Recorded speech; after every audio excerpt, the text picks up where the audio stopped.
નમસ્કાર મિત્રો, GTV smart CNG ગોતા અમદાવાદમાં ફરી એક વખત આપણું સ્વાગત છે। ગાડી આજે આપણી પાસે આવી છે હુન્ડાઈ એક્સેન્ટની અંદર હાલ આપણે company fitting system CNG kit એટલે કે ટર્બો સ્માર્ટ હાઇબ્રિડ સિસ્ટમ લગાડવા માટે કસ્ટમર ખાસ આપણી પાસે મહેસાણાથી આવેલા છે। મહેસાણાની ગાડી છે ને, ગાડીની અંદર ટર્બો સ્માર્ટ હાઇબ્રિડ કિટનું જે ઇન્સ્ટોલેશન કરવામાં આવેલું છે, ગાડીમાં ખાસ કંપની ફિટિંગ સિસ્ટમ લગાડવામાં આવેલી છે, જે ગાડીનું પાવર પિકઅપ સાથે સાથે માઇલેજ જબરજસ્ત આપણને મળે છે। ફિટિંગ કંપનીના જે સેફટી ગાઈડલાઇન મુજબ કરવામાં આવેલું છે। આપ જોઈ શકો છો, કોઈ પણ જગ્યાએ સીએનજીના પાર્ટ્સ, કોઈ રેડ્યુસર, કોઈ પાઇપલાઇન તમને બહારની સાઈડમાં જોવા મળતા નથી। Total wiring issue, electrical parts આપણે ડેશબોર્ડની અંદર લગાડેલા છે।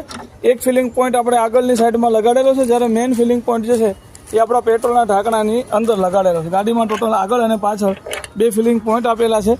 ડિક્કીમાં ખાસ આપ જોઈ શકો છો, ખૂબ સારી એવી સ્પેસ જે છે આપણે ડિક્કીની અંદર જોવા મળી જશે। ફિટિંગ પ્રોપર કવરિંગ સાથે કરવામાં આવ્યું છે। મિત્રો, વિડીયો ગમે તો લાઇક, શેર, સબસ્ક્રાઇબ કરો ના ભૂલતા। જીટીવી